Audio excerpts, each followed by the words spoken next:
Dave, it's not just Plenty of Dates. It's not just Today at Oxygen. It's not just the album. There's Back and Forth as well. Now, when you take a look at Back and Forth and see what's there, right? I get the impression that when you watched that back, you went, "Oh, is this me or is that it?" Like, how'd you feel? It was strange the first time I saw the whole thing back. We did all of the interviews separately, and we each told the story of the last 16 years, but we each told like our side of the story, and we said things that we've just never said to each other before. Yeah. So watching it back, when the director finished the movie, he said, "Okay, I'm ready to show it to you." He said, do you want the whole band to come in, or do you want to come in first? I said, let me come in first, because I didn't want the movie to to make any waves or ruffle any feathers, because I know that in my interview I was being really candid and frank about stuff that I've just never even talked to like Taylor or Pat about. Right. So when the first time I watched the movie, it made me feel totally uncomfortable, because there was so much truth in there, and of all the interviews and TV specials that we've done over the years, we've never really been as open as we were with the director, James. So there was a lot of stuff in there that, when you look at, it's hard to imagine all of that happening in the last 16 years, but we've done a lot, I don't really spend a lot of time thinking about the past. I always like to think about what we're doing next, and, so to sit down and watch it, actually, to be honest, the first time I watched it, I thought it was the fucking most boring movie in the world, because I knew the ending, I knew how it fucking ended. So, but it's good. I'm glad we did it. Yeah, but like, in one of the things, you sacked a bunch of drummers. That's what you had to do. You feel very proud about Foo Fighters. Nothing is going to get wrong. For instance, the second album, who did all the drumming? Not the drummer from the band. You did. Yeah. Well, that was a really weird thing. I mean, when I was a kid playing music, I never imagined that I'd be like a rock star. I loved playing drums and playing in bands, and I played crazy punk rock music, and I never imagined that it would be a career. I don't know anything about business. I never considered myself to be like a leader. And then eventually, I just found myself in this position where I was the singer of a band, the leader of a band. The first record was just a demo tape I made by myself, and that I kind of used it as an excuse to start the band. And then once we started as a band, I had like responsibility, Yeah. And it was weird. I was young, and the first Foo Fighters record, I played all the instruments, and then the second record, we went in as a band to make it. And there were a lot of reasons why it didn't work out with our first drummer, William. But there was also that part of me that was like, I don't know if I'm finished playing the drums yet. That's a really hard thing to give up. I mean, when I, as I'm sitting here talking to you, I'm thinking about playing the drums. Or when I listen to music, I think about the drums. And it's just this part of me that it's hard to let go. And for that second record, I wish that I would have handled things differently. And now as an adult, as a man, I probably would. Yeah, but you probably wouldn't change anything either, No, I'm glad that no use having regrets. No, I don't regret doing the drums. No. That's and by the way, the lineup now is 5 or 6 years or so. Is this like, will this take us on to another album, do you think, as far as you can see? Well, I mean, it's funny, time flies. Yeah. So Chris Shiflett joined the band about 11 years ago. Maybe about 11 years ago.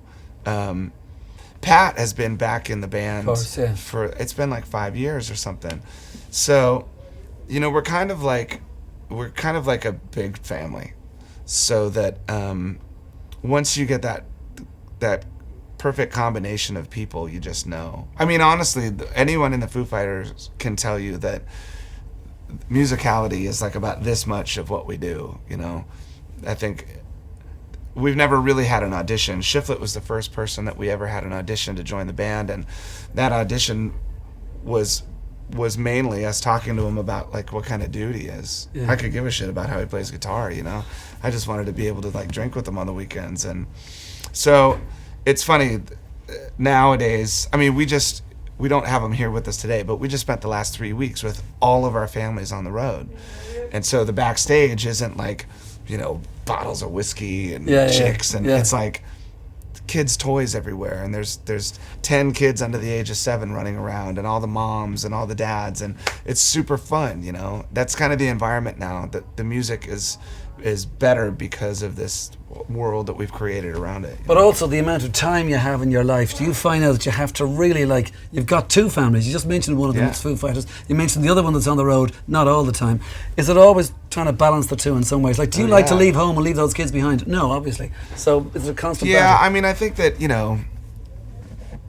I started touring when I was 18 years old. I'm 42 now. So, I used to be able to go out for 2 years at a time and then come home and put my bag down and then leave again. And now it's like, the most important thing to me are my children and my wife. Like, that's my life. Yeah. The band is second to that. And, I think that my life at home is made better by what I do here in the band, and vice versa. Having those 2 things together on the road for the last 3 weeks, I was the happiest person in the world. Sure. Of course. I got to do what I love to Two worlds do together, with the people that I love the most, and I don't care about home. Sure, but isn't it true to say that when it all hit, and we're coming up to the 20th anniversary now of Nevermind, when that all hit and got really huge and mad, etc., you always did have the grounding of going back home and sitting in a bar with your local friends. You never let that one go. No. I don't know why. I mean, I think probably because it wasn't a realistic aspiration to become a drummer in this huge rock and roll band.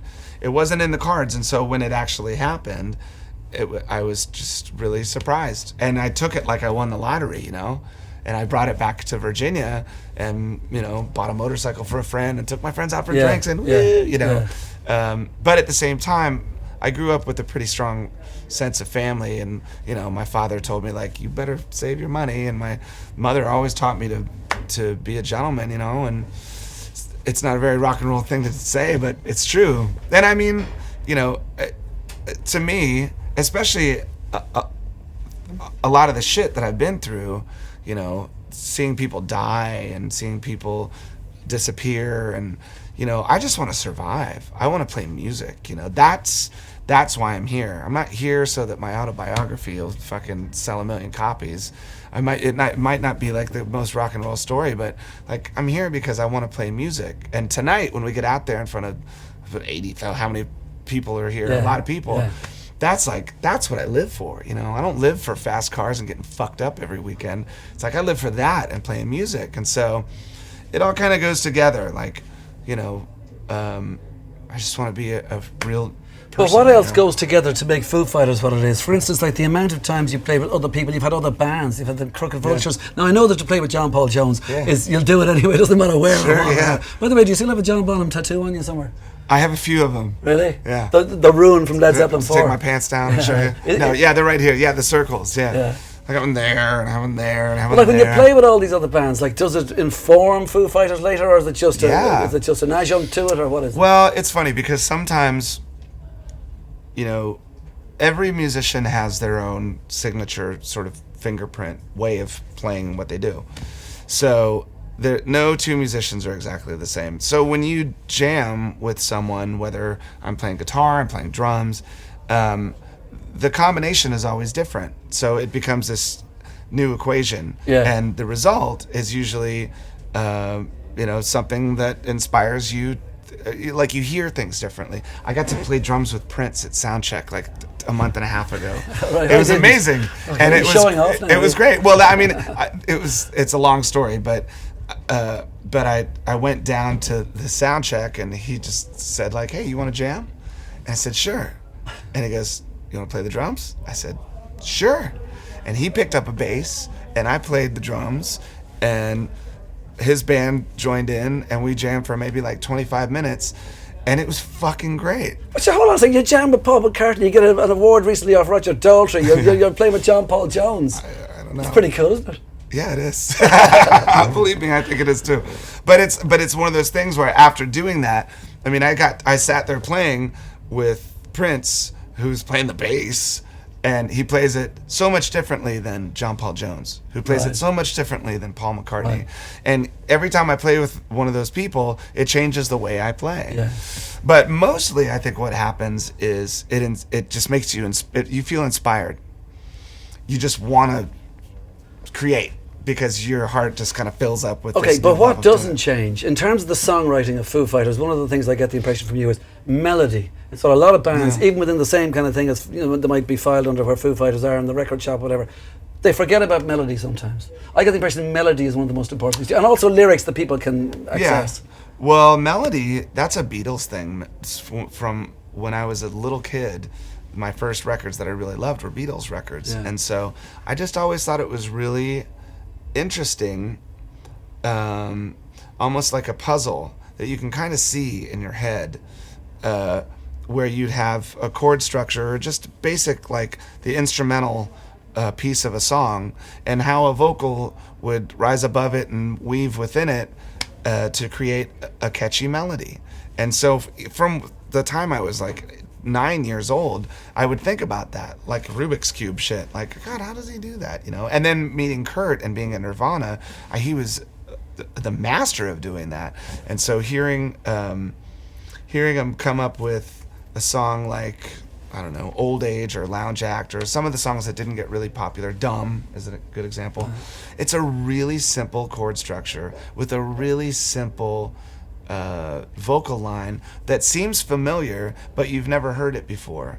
And you hear it once and it's stuck in your head. And that to me became the challenge, because when you're an angry young punk, but you just want to make fucking noise, you just step on a distortion and scream your balls off. But that gets easy after a while. That to me is the easy part. But you're an angry young punk, but you were also into Motown, into ABBA, into disco. You like all that stuff too. So it's more the Beatles than it was. Say, I know you went to the Jackson 5 when you were a little kid at some state fair, and you don't even remember it. But I do know that later on, then you went to Monsters of Rock, Metallica, and all those too. Is there any one thing, or is it just really the Beatles? It was the record you listened to at home? Well, no. I mean, to me, I think I just gravitated towards things that sounded real and sounded inspired, not just like boring, things that really made an impression, which is why I fell in love with punk rock, or which is why I fell in love with Sgt. Pepper's, or same thing with Houses of the Holy, like those are pieces of music that really stand above others and make an impression. And I don't know, I've never really been, I don't believe in guilty pleasures, I believe you should be able to like what you like. If you like a fucking Kesha song, listen to fucking Kesha. Yeah, right, exactly. If you like fucking, it doesn't matter. But also the success thing. I mean, if you think about it, what you're doing now with Foo Fighters, and it has lasted a long time, probably longer than you would ever have thought yourself. Absolutely. It's the longest relationship I've 15, ever 16, been in 17 years. But before that, like when it happened so big with Nirvana, and because of that now into Foo Fighters, one of the things about it would be that people have said that, success, you didn't really want it, which is complete nonsense. You didn't expect it. Exactly. I mean, that's the thing is, I've never felt... Of course you wanted this. Well, God, who wouldn't? I mean, honestly, and you were in loads of bands great. before Nirvana anyway. Yeah, I mean, I never expected it, but when it happened, I didn't want it to go away, I mean, it's a pretty nice thing. I mean, you also have to understand, I'm a high school dropout. Like, any job that I had before doing this usually required a fucking hard hat and some kind of tool, I worked in a furniture warehouse, and I fucking did masonry, and I painted houses and shit like that. And that was my destiny, and that was it. And I was okay with it. That's just what my friends did in my neighborhood. You either made it out of school or you didn't, but nobody had enough money for college, and we were all too fucking stupid. So just get a job you like and stick with it. And I fucking got one. And the job is Foo Fighters. But will you get involved in any of the 20th anniversary of Nevermind? Or yeah. Oh, you will? Yeah. On what level? Like, I mean, the way it looks, the way it's presented? I can show you some stuff on my laptop right now. Oh, really? Just the way it's going to look and packaging, I can't do that. Extra tracks and things? I mean, I think that there are a lot of really cool things planned to celebrate it. And, it's a huge part of me and Chris Novoselic's life. Right, and, of course. Whenever we talk about it, even Butch Vig, the producer, the guy that produced Nevermind, when the three of us get together to talk about that kind of thing, it's like, it's heavy shit, It was almost like we were the people that survive the Titanic or something like that. Okay, well look, you are going to go. I'm going to leave you now for stage, probably for 3 or 4 or 5 hours. If it's anything like the Isle of Wight last week, you'll go on all night, or 2 weeks ago. Well, actually, you know what? I heard there's a hard curfew tonight. For God's sake, don't be stupid, but I think we Dave. might go on a little bit early so we can play. All right, yeah, okay. But one last thing I want to say is this, which is the success of Foo Fighters down through the years, and the success of what's happened with all the other sort of side projects, if I can call them that, has let you be the person you want to be. A lot of other people can't be the person they want to be, and they go sort of give in to commercial pressures or whatever happens to be. Like, for instance, the Glee situation and all that. Like, you don't condemn those people, but are you glad that you don't have to be in a position to necessarily get involved? And also, like, on all that to do with the business, you can let somebody else look out. Well, you know, you did say earlier you were no good at business. I'm not really that good. It took me a long time to realize that you can always say no. Yeah. You shouldn't ever feel like, you really shouldn't feel pressured to do anything when it comes to music, you know. I mean, we have a pretty, like, decent work ethic in this band. If we say we're going to do it, we'll fucking do it. If you give us a deadline, we'll make it. We've always been that way, and because we love what we do. But I don't believe in feeling like, I don't believe in musicians being pressured by some sort of industry. That's fucked. And that's never happened with us. We've always been, I've had someone say that to me before. If you don't walk this carpet today, That's what I mean, you know, your career might be over. I'm like, really? Okay. I'm not going to walk your fucking carpet. I'll see you in 10 years. Oh. And it's that kind of thing where, like, if you just do what you do with blatant disregard of every fucking suit around you, you'll be fine. Because ultimately, you'll be able to sleep at night knowing that you're doing the right thing. But also, like, if you just stay true to what you do, I honestly believe you'll be fine.